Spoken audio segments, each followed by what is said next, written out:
Frères et sœurs, il y a des gens qui attendent que la délivrance leur soit donnée par quelqu'un d'autre, de magique.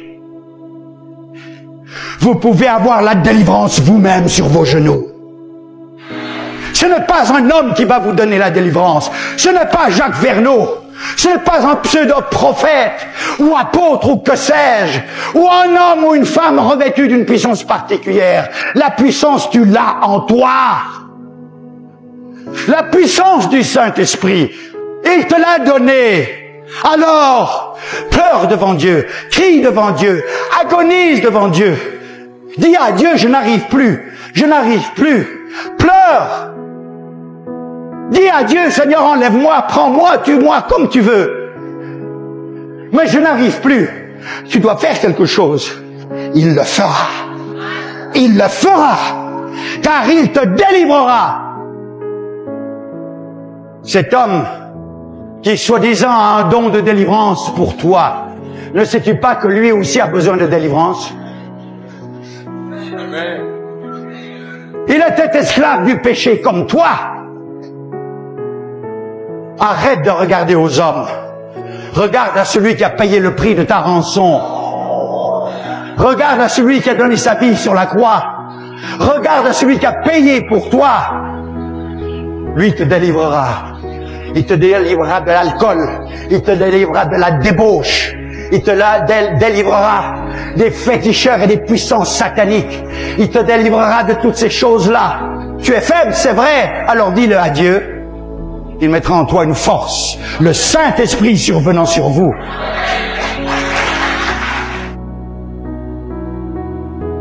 Qu'est-ce qui vous empêche de croire au Dieu de la Bible? Vous avez trop maîtrisé les règles de l'économie. Et vous avez très bien maîtrisé les règles de l'économie que vous doutez des règles de Dieu.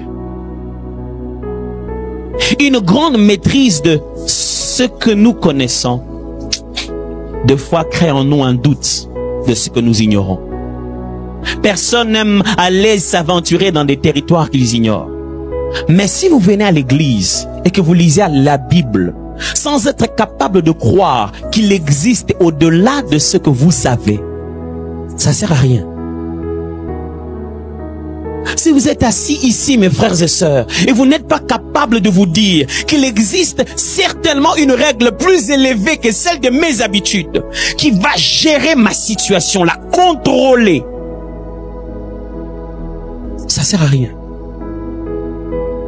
Si vous ne pensez pas que Dieu peut le faire sans les mêmes éléments que vous avez, si vous ne pensez pas que Dieu peut mélanger une formule sans les matières premières que vous pouvez le prêter, si vous ne pensez pas que Dieu peut venir dans l'affaire sans partir de le même angle de vue que vous, si vous ne pensez pas que Dieu peut obtenir des résultats sans avoir vos moyens, ce n'est pas la foi.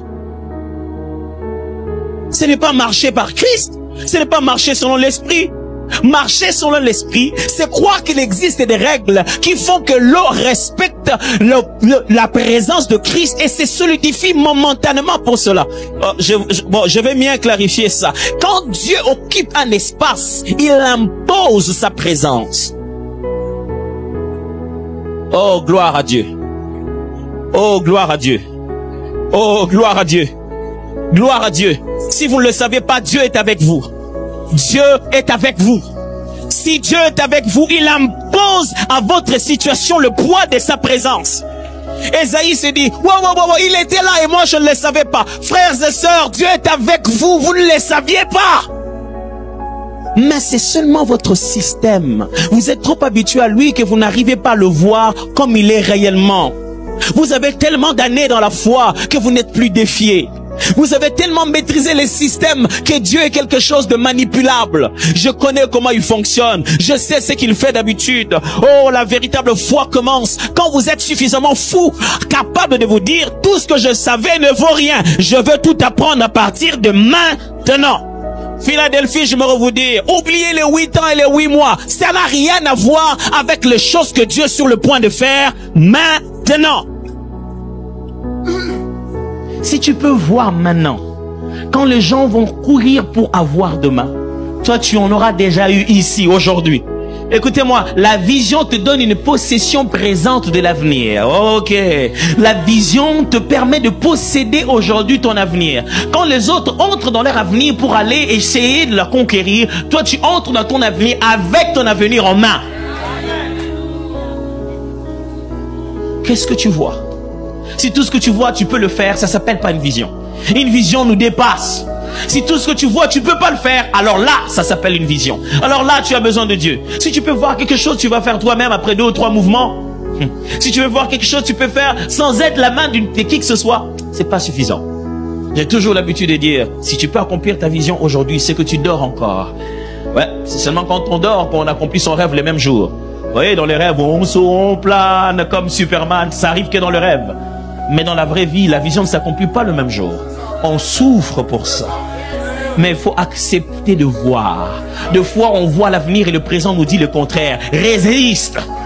Toi, tu regardes l'avenir, mais le présent est rempli de tourbillons. Résiste au tourbillon du présent pour continuer à croire à ton avenir. Toi, tu crois à l'avenir, on te dit, mais bon, ce secteur-là au Canada, c'est en train de dégringoler, ça va pas marcher. Si ça marche pas aujourd'hui, qui a dit que ça marchera pas demain?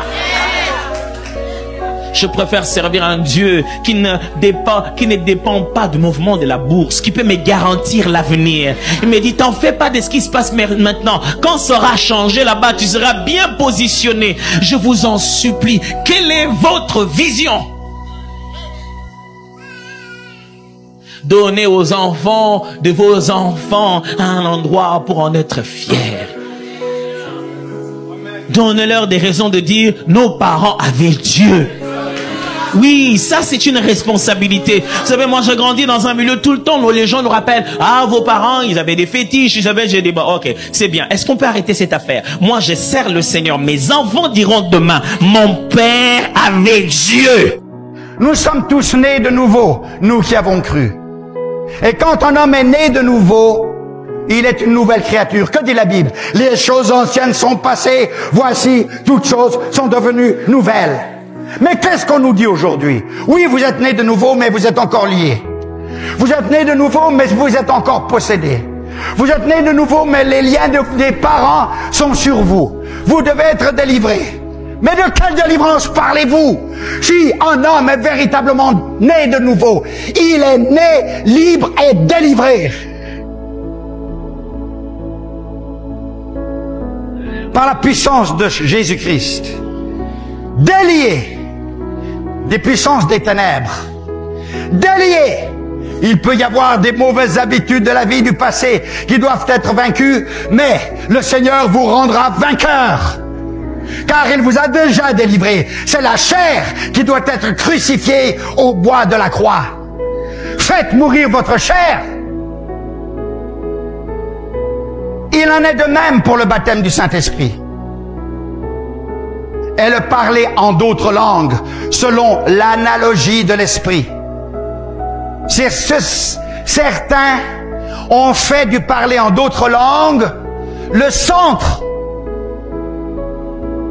de leur doctrine.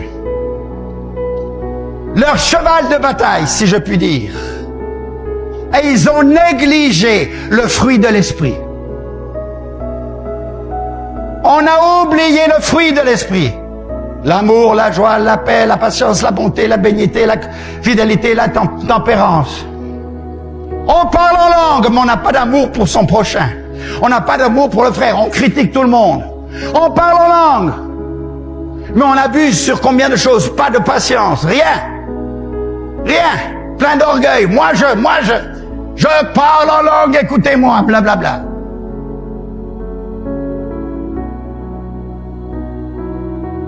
Attention mes frères, toutes ces doctrines sont justes.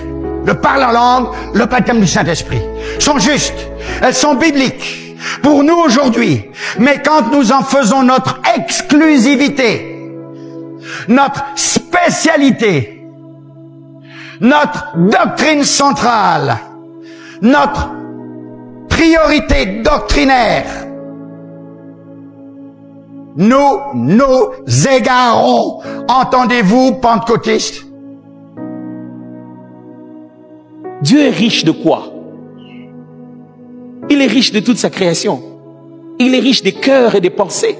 La Bible dit, le cœur du roi est comme un cours d'eau entre les mains de l'Éternel. Et il les tourne comme il veut. Quand Dieu te dit qu'il va te donner, il va user de ses richesses. Et dans les richesses de Dieu, il y a des gens seulement. Il appelle quelqu'un, dit, toi, va chez lui, donne-lui ce que je t'avais dit. Tu peux sortir aucun billet des banques. Il est le seul qui dit, venez acheter sans argent. Pour t'obtenir ce que toi tu as besoin d'obtenir par argent, Dieu n'a pas besoin d'argent pour ça. Et vous savez, nous quand nous demandons à Dieu, nous ne demandons plus nos besoins, nous demandons la méthode. N'impose pas à Dieu comment il va le faire. Ne va pas lui dire, donne-moi de l'argent pour. Vous savez, maintenant nous faisons foi à la méthode. Or la méthode est réservée pour la gloire de Dieu. Il doit choisir les façons de faire qui le glorifieront le mieux. Écoutez ce que les amis de Daniel ont dit. Ils ont dit, ah, roi, vraiment, quelque chose que tu veux faire, nous tous qu'on sait, on va pas se prosterner devant toi. Notre Dieu là que tu dis, il peut nous délivrer. Ils ont commencé d'abord par dire ça. Notre Dieu peut nous délivrer. Et même s'il ne nous délivrait pas, sache que roi, nous n'allons pas nous prosterner devant toi. Ils n'étaient pas en train de dire, roi, tel que nous sommes là, nous n'allons pas brûler. Dieu va envoyer un feu qui va nous protéger. Il dit, notre Dieu a toutes les possibilités. Mais voici ici à quoi nous devons rester fidèles. Notre part, c'est de ne pas nous agenouiller. Chez lui, il a plusieurs possibilités. Il peut arrêter ta bouche là au moment où tu parles. Il peut faire ce qu'il veut. Et Dieu, j'aime comment il l'a fait. Non seulement il n'a rien fait devant le roi, pendant la route. Il n'a rien fait.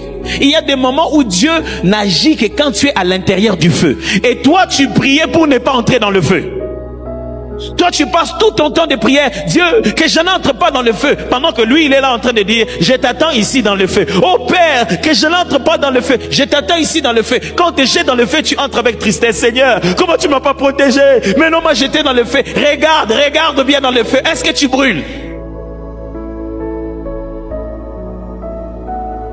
Est-ce que tu brûles depuis que tu es dedans?